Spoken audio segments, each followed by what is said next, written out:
पड़ोस में घरवाली, बाहर वाली बीवी। माया, कहाँ हो तुम? माफ करना मुझे, मैं थोड़ा लेट हो गया, तुम्हारे लिए समय नहीं निकाल पाया। Happy birthday. देखो बाहर कितनी ठंड है, पर फिर भी मैं इतनी रात को तुम्हारे लिए स्पेशल केक बनवा कर लाया हूँ। किसने बोला था इतनी ठंड में मेरे लिए केक बनवाने के लिए? बर्थडे तो मेरा जा चुका है। रात के 1 बज रहे हैं, बाहर कितनी ठंड हो रही है, पर इस ठंड में भी मैं तुम्हारे लिए इतनी सेक्सी ड्रेस पहनकर तुम्हारा इंतजार कर रही थी, पर तुम आए कब? एक काम करो, खुद ही ये केक खाओ। माया विशाल से नाराज होकर अपने कमरे में चली जाती है और हीटर चलाकर खुद रजाई में बैठ जाती है। और इस वक्त विशाल के पास उसकी पहली बीवी का फोन आता है।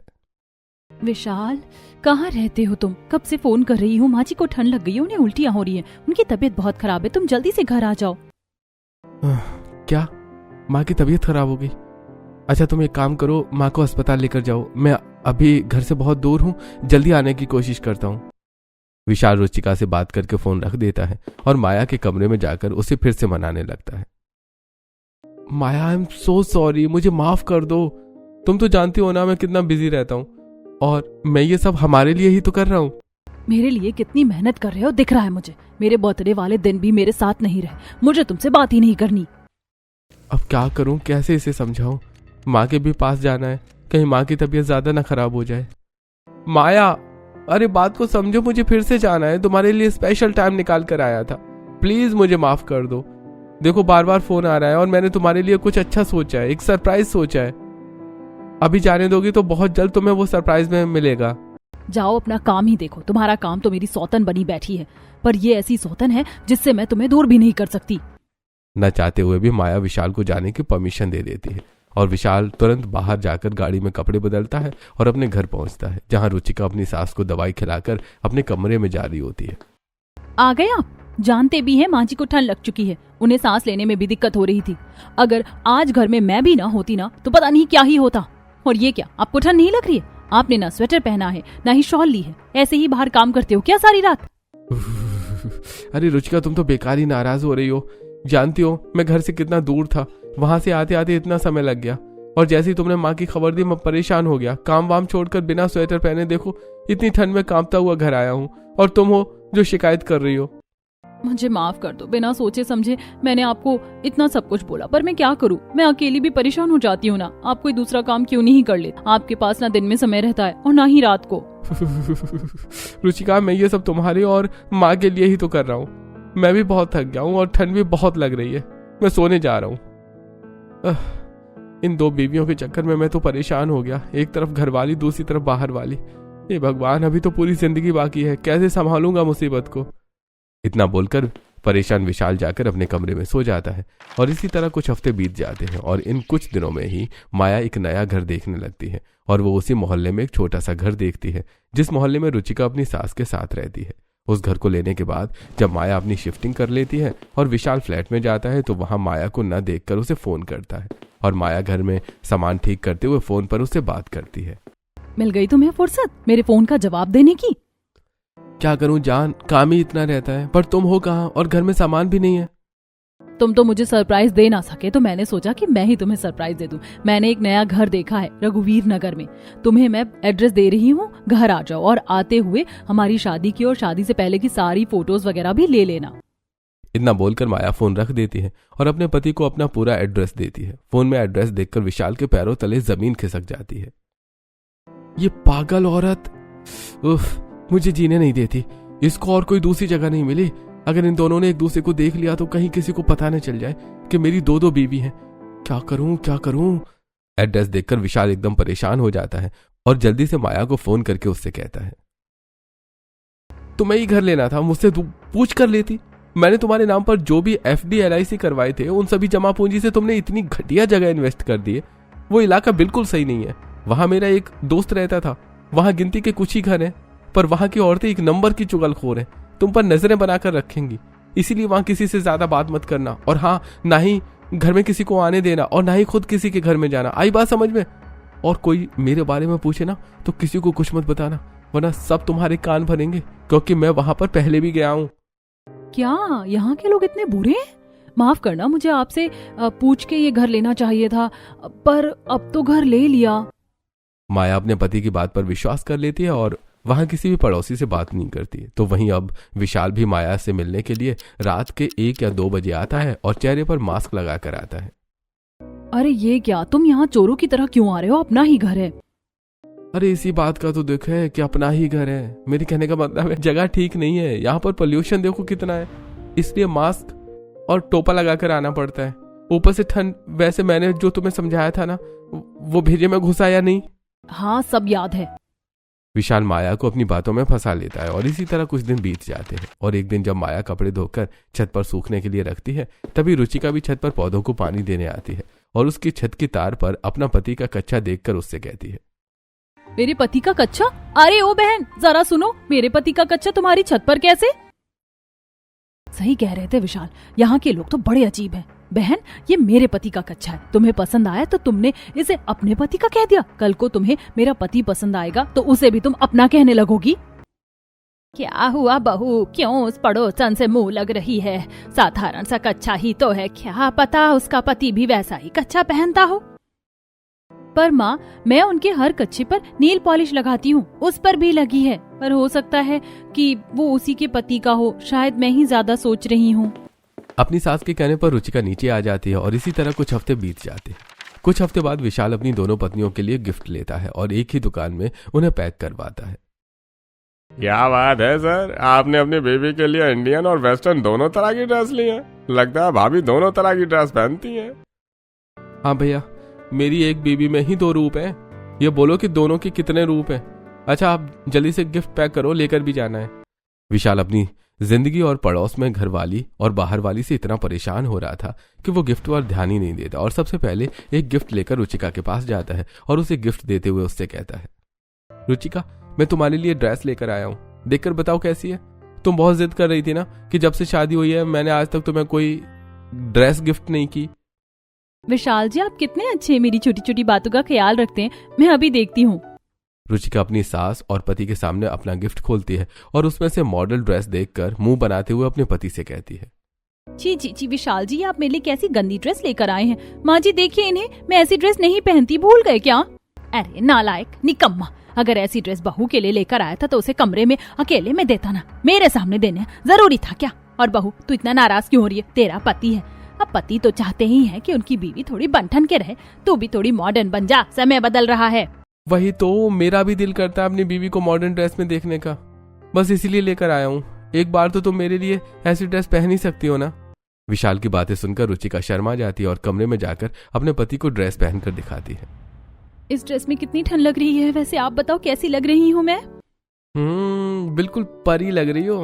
अच्छा, मुझे ऑफिस से फोन आ रहा है, जाना पड़ेगा और रात को शायद ही मैं घर आऊं, तो तुम और माँ अपना ख्याल रखना।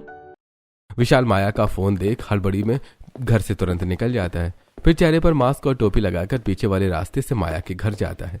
एक बार फिर अपने पति को पीछे वाले दरवाजे से आता देख माया उससे कहती है, विशाल, ये सब चल क्या रहा है? कभी तुम रात के 1 बजे आते हो, कभी पीछे वाले दरवाजे से आते हो, किसी से छुप रहे हो क्या? अब इसे कैसे बताऊं? पड़ोस में एक तरफ घर वाली और एक तरफ बाहर वाली। अरे ऐसा कुछ नहीं है माया, पीछे के रास्ते से आ रहा था तो सोचा पीछे के दरवाजे से ही आ जाऊं, कौन इतना घूम कर आएगा। वैसे मैं तुम्हारे लिए कुछ लाया हूं, देखकर बताओ कैसा है। विशाल के कहने पर माया अपना गिफ्ट खोलकर देखती है और उसमें साड़ी देखकर उससे कहती है, ये तुम मेरे लिए ही गिफ्ट लेकर आए हो या किसी और का है? मैं साड़ी नहीं पहनती, जानते हो ना? जानता हूँ, इसीलिए तो साड़ी लेकर आया हूँ। मैं भी चाहता हूँ कि कभी मैं अपनी बीवी को इंडियन ड्रेस में देखूं, बिल्कुल 16 श्रृंगार में। माया को विशाल की बातें काफी अच्छी लगती हैं और वो अपने पति के गले लग जाती है। इसी तरह कुछ दिन बीत जाते हैं और एक दिन किसी बहाने से सुमित्रा माया के घर आती है। अरे बेटा, कैसी हो तुम? जब से इस मोहल्ले में आई हो किसी से बात ही नहीं करती हो। वैसे तुम्हारे घर चाय पत्ती मिलेगी क्या? घर में मेहमान आए हैं और ऐन मौके पर चाय पत्ती खत्म हो गई। यहाँ तो दुकान भी बहुत दूर है और ज्यादा पड़ोसी भी नहीं है। तुम्हारा ही घर सबसे पास था तो सोचा अपनी नई पड़ोसन से इसी बहाने मिल भी लूं और चाय पत्ती भी ले लूं। हाँ, क्यों नहीं आंटी, मैं अभी लेकर आती हूँ, आप रुकना। माया चाय पत्ती लेने के लिए रसोई में जाती है और सुमित्रा उसके घर के हॉल में जाकर बैठ जाती है। जब माया चाय पत्ती लेकर आती है तो सुमित्रा को हॉल में बैठा देखकर हैरान हो जाती है। सुमित्रा चाय पत्ती लेते हुए उससे कहती है, बेटा बुरा मत मानना, बाहर बहुत ठंड लग रही थी इसीलिए अंदर आ गई। वैसे तुम यहाँ अकेली रहती हो क्या? देखने में तो शादीशुदा लगती हो, पर कोई घर पर आता नहीं और घर में कोई फोटो भी नहीं है। मेरे पति का काम ही ऐसा है, वो ज्यादातर शहर से बाहर ही रहते हैं। कभी कभी मौका मिलता है तो घर आते हैं, और घर में इसीलिए फोटो नहीं है क्योंकि अभी मैंने घर शिफ्ट किया है। मेरा कुछ सामान पुराने घर पर ही है। जब मेरे पति आएंगे तो पुराने घर से सामान भी ले आएंगे। ओह अच्छा, तो ये बात है। अच्छा मैं चलती हूँ, मेहमान मेरा इंतजार कर रहे हैं। हाँ, यहाँ के लोग सच में कितने अजीब हैं। सही कहा था विशाल ने। सुमित्रा शक भरी नजरों से माया को देखकर चाय पत्ती लेकर वहां से चली जाती है। इसी तरह कुछ दिन और बीत जाते हैं और एक दिन जैसे विशाल थका हारा घर आता है। रुचिका, माँ कहाँ हो दोनों की दोनों? बहुत भूख लग रही है, कुछ खाने को लगा दो। अरे बेटा, हमेशा तो हम घर में ही खाते हैं, आज बहू का खाना बनाने का मन नहीं है। देख रहा है कितनी ठंड हो रही है और आज तेरे पास समय भी है, शाम के 7 बज रहे हैं। हमें कहीं बाहर डिनर करवा दे। हाँ विशाल जी, आज मेरा बिल्कुल मन नहीं है खाना बनाने का और भूख भी बहुत तेज लग रही है। कहीं बाहर ले चलो ना, वैसे भी हम कभी साथ बाहर नहीं जाते। रुचिका और आशा के कहने पर विशाल बाहर जाने के लिए मान जाता है। रुचिका और आशा जल्दी से तैयार होकर गाड़ी में बैठती है और कुछ ही देर में वो लोग एक रेस्टोरेंट में पहुंचते हैं। बहू कितना बड़ा सुंदर रेस्टोरेंट है ना? हाँ माँ जी, और आपको पता है मैं तो पहली बार इतने बड़े रेस्टोरेंट में खाना खाऊंगी। आपका ऑर्डर। वेटर उन्हें उनका ऑर्डर देकर वहां से चला जाता है। कुछ ही देर में पूरा परिवार अपना डिनर खत्म करता है। जब वहां से जाने लगते हैं तो वेटर विशाल के पास आता है और विशाल उसे 500 रुपए देता है। Thank you so much sir, 500 रुपए टिप देने के लिए। अरे हाँ कोई नहीं, जाओ यहाँ से। इतना बोलकर विशाल जैसे ही होटल से बाहर निकलता है उसकी नजर अपनी दूसरी बीवी पर पड़ती है, जो उसी रेस्टोरेंट में अपनी दोस्त निकिता के साथ आ रही होती है। अपनी बीवी को आता देखकर विशाल मुंह छुपाता हुआ अपनी माँ और बीवी से बोलता है, माँ रुचिका तुम घर जाओ, मुझे कुछ काम आ गया है, मैं 10 मिनट में आता हूँ। अपनी माँ और बीवी को रेस्टोरेंट से निकालकर विशाल खुद मुंह घुमाकर खड़ा हो जाता है। तभी निकिता की नजर विशाल पर पड़ती है। माया, तू तो कह रही थी कि आज विशाल बाहर गया है, घर नहीं आएगा, पर वो देख वहाँ विशाल खड़ा है। अपने पति को देखकर माया उसके पास जाती है। तुम तो बाहर गए थे ना, फिर यहाँ मुंह छुपाकर क्यों खड़े हो? अरे मैं क्यों मुंह छुपाऊंगा, और मैं यहाँ क्यों हूँ? सही सवाल किया तुमने। मैं यहाँ इसलिए हूँ क्योंकि मेरी यहाँ एक मीटिंग थी और मीटिंग अभी खत्म हुई है। चलो साथ में डिनर करके घर चलते हैं। आज मैं तुम्हारे साथ ही रहूंगा, बस एक कॉल कर लेता हूँ। इतना बोलकर विशाल दोबारा से रेस्टोरेंट में खाने के लिए जाता है। जब वो फिर से ऑर्डर करता है तो वही वेटर खाना लेकर आता है। इस बार दूसरी बीवी को देखकर खाना सर्व करते हुए वेटर विशाल के कान में कहता है, साहब 2 बीवियां। 1000 रुपए टिप दे दूंगा, अपना मुंह बंद रखना। साहब बीवी 2 और टिप 1000, ये तो बड़ी नाइंसाफी है। ए वेटर, खाना देकर अपने काम पर लगो ना, उनके कान में क्या बात कर रहे हो? अरे निकिता, बड़े होटल के वेटर्स का तो तुम्हें पता ही है, टिप मांग रहा है बेचारा, दे दूंगा मैं, तुम जाओ यहाँ से। इतना बोलकर विशाल जेब से 2000 रुपए निकालकर वेटर को दे देता है, जिसे देखकर माया को बहुत गुस्सा आता है। तुम पागल हो, उस वेटर को 2000 रुपए टिप देना जरूरी था क्या? अरे कोई बात नहीं माया, जाने दो। ठंड का समय है, बेचारा अपने परिवार के लिए कुछ सर्दी के कपड़े ले लेगा। हम खाना खाकर घर चलते हैं ना, ठंड बहुत ज्यादा हो रही है। पर आपको तो पसीना आ रहा है। हाँ, ठंड में मुझे पसीना आ रहा है क्योंकि एक बहुत बड़ा काम अच्छे से हो गया, बस इसीलिए थोड़ा नर्वस हूँ। इतना बोलकर एक बार फिर विशाल माया और उसके दोस्त के साथ डिनर करके अपने घर आता है। समय ऐसे ही गुजरता है और गुजरते समय के साथ एक ही पड़ोस में 2 बीवियों को संभाल पाना विशाल के लिए मुश्किल होने लगता है। और एक दिन वो अपने दोस्त के घर जाकर ड्रिंक करते हुए उसे सारा दुख सुनाता है। यार भाई, अब जब तूने कुआं खोदा है तो भरना भी तुझे ही पड़ेगा। 2 बीवियों का लफड़ा बहुत बड़ा होता है। यार तू जानता तो है, मुझे कोई शौक नहीं था 2 बीवियों का। मैं तो माया से प्यार करता था और उसके घर में बात भी कर ली थी। इसी बीच बिना बताए गांव में मेरे पिताजी ने मेरा रिश्ता रुचिका से कर दिया, यहाँ तक कि शादी की डेट भी तय कर दी। अब शादी से 1 हफ्ते पहले खुद स्वर्गवासी हो गए और मुझे इस धरती के नरक में छोड़ गए। क्या करता, माँ ने भी मरने की कसम खा ली थी। माँ की इज्जत, मरे हुए पिता की जुबान और दूसरी तरफ मेरा प्यार, करनी पड़ी शादी दोनों से। सच में भाई, तेरे साथ तो बहुत गलत हुआ, पर चल कोई बात नहीं, आज तो मेरे साथ यहीं रुक जा, क्या पता मेरे साथ रुकने से तेरी परेशानी थोड़ी कम हो जाए। विशाल पड़ोस में घरवाली और बाहर वाली से इतना परेशान हो जाता है कि वो एक रात अपने दोस्त के पास रुकता है। अगले दिन वो माया के साथ शॉपिंग करने के लिए मॉल जाता है, जहां उसकी नजर अपनी पहली बीवी रुचिका और माँ आशा पर पड़ती है। उन्हें देखकर विशाल एक शर्ट लेकर चेंजिंग रूम में चला जाता है। अरे क्या हुआ तुम्हें? बच्चों की टी शर्ट लेकर तुम चेंजिंग रूम में क्यों चले गए? क्या हुआ बेटा, तुम परेशान लग रही हो और तुम तो हमारी पड़ोसन हो ना। हाँ, वो पता नहीं मेरे पति को क्या हुआ, वो बच्चों की टी शर्ट लेकर अंदर चले गए और बाहर ही नहीं आ रहे हैं। भाई साहब क्या हुआ, कोई परेशानी है क्या? बाहर आइए। मुझे बाहर बहुत ठंड लग रही है और अंदर अच्छा लग रहा है। ऐसा लग रहा है कि मेरा बीपी लो हो रहा है। मैं 10 मिनट के बाद बाहर आऊंगा, आप लोग जाइए यहाँ से। अरे ये आपकी आवाज को क्या हो गया? अच्छा ठीक है, आप 10 मिनट के बाद ही आना। आप लोग जाइए, उन्हें अच्छा नहीं लगता गैरों से बात करना। पता नहीं इन्हें क्या हो गया है, कुछ दिनों से कितनी अजीब हरकतें कर रहे हैं। लगता है काम का प्रेशर ज्यादा है। माया के कहने पर आशा और रुचिका वहां से चली जाती है और 20,000 की शॉपिंग करती है, जिस वजह से विशाल का बैंक बैलेंस कम हो जाता है। और जब माया की बिल पे करने की बारी आती है तो कुछ पैसे कम पड़ जाते हैं। सर, आपकी वाइफ ने 30,000 की शॉपिंग की है और आपके अकाउंट में सिर्फ 10,000 रुपए हैं। क्या सिर्फ 10,000 है? माया तुम साइड में खड़ी हो, मैं देखता हूँ। माँ और रुचिका ने 20,000 की शॉपिंग कर ली। क्या करूं मैं इन दोनों का? एक बार में 1 लाख की शॉपिंग कर लेती हैं। विशाल साइड में खड़े होकर अपने दोस्त को फोन करता है और उससे 50,000 रुपए मांगता है। यार अपनी दोनों बीवियों की शॉपिंग मेरे पैसों से तो मत करवा। खैर आज दे रहा हूँ, अगली बार से नहीं दूंगा। अरे भाई जल्दी दे दो, 2 दिन में मेरी पेमेंट आ जाएगी तो तुझे रिटर्न कर दूंगा। शॉपिंग के साथ और भी कुछ बिल जमा करने हैं। एक बार फिर विशाल अपने दोस्त से मदद लेकर बात को संभाल लेता है, पर गुजरते समय के साथ विशाल के सामने परेशानियां और भी बढ़ने लगती हैं। ऐसे ही एक दिन फिर से आशा रुचिका के साथ माया के घर आती है। बहन कैसी हो तुम? तुम्हारे पति की तबीयत तो ठीक है ना? उस दिन अचानक मॉल में जो हुआ था। हाँ, वो बिल्कुल ठीक है अब। वैसे बेटा तुम्हारा पति है कौन, जरा हमें भी तो दिखाओ। और तुम पड़ोसियों से भी बात नहीं करती, एक ही मोहल्ले में रह रही हो। थोड़ी दोस्ती करो, जान पहचान बढ़ाओ, तभी तो मुसीबत में हम एक दूसरे का सहारा बन पाएंगे। दरअसल अभी मेरे पास मेरे पति की कोई फोटो नहीं है। कुछ दिन पहले मेरा फोन खराब हो गया था तो नया फोन लिया है, इसमें फोटोज नहीं है।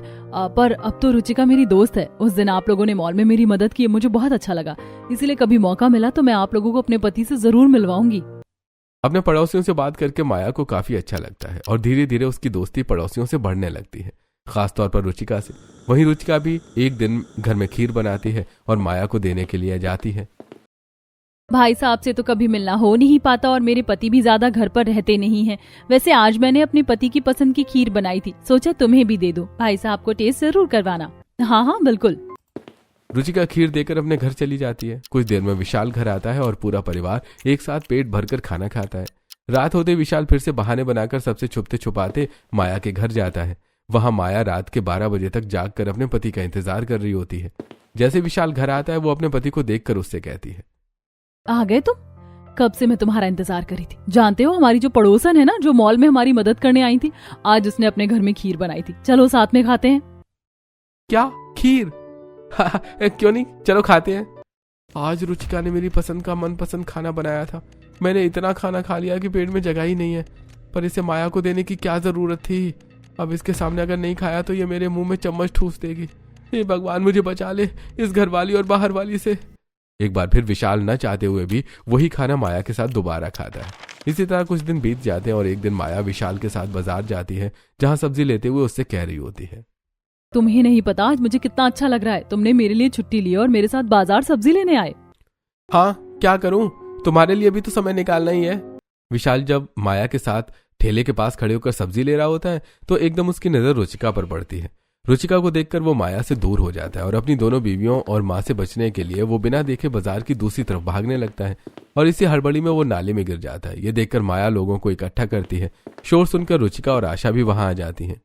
अरे भैया कोई है, बचाओ, मेरे पति नाले में गिर गए हैं।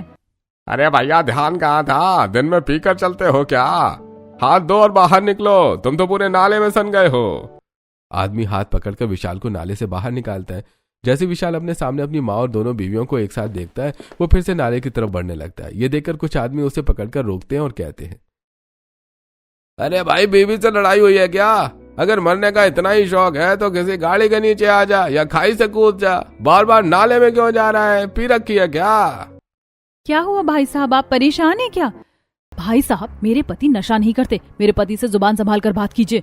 उन्होंने शायद नाला देखा नहीं। सरकार की भी तो गलती है, हर जगह नाले खुले छोड़ देते हैं, एक बार भी नहीं सोचते कि आम लोगों का क्या होगा। माफ करना रुचिका बहन आंटी जी, आज मैं अपने पति से आपको मिलवा देती, पर उनकी हालत अभी मिलवाने लायक नहीं है। इनका तो चेहरा भी पता नहीं चल रहा। चलिए जी घर चलते हैं, बहुत बदबू आ रही है आप में से। लगता है आज इस ठंड में मुझे ही आपको रगड़ रगड़ कर नहलाना पड़ेगा, वो भी जूने से। माया परेशान होकर अपने पति के साथ घर आती है। कुछ देर में विशाल नहाकर फ्रेश हो जाता है और सोने लगता है। अपने पति को इतना परेशान देखकर माया भी परेशान हो जाती है और रुचिका को फोन करके सारी बात बताती है। इसी तरह दिन बीतते हैं और एक रात जब विशाल रुचिका के साथ सो रहा होता है तो रात के 11:30 बजे माया अपने पति को फोन करती है। विशाल, आज तुम जहाँ भी हो जल्दी से घर आ जाओ, आधे घंटे के अंदर। मेरी तबीयत बहुत खराब हो गई, अगर तुम आधे घंटे में नहीं आए ना तो कहीं मैं मर ना जाऊं। हाँ माया, तुम परेशान मत हो, मैं अभी आ रहा हूँ। माया के साथ तो कोई है भी नहीं, मुझे ही जाना पड़ेगा। माँ और रुचिका सो रही हैं, उनके उठने से पहले आ जाऊंगा।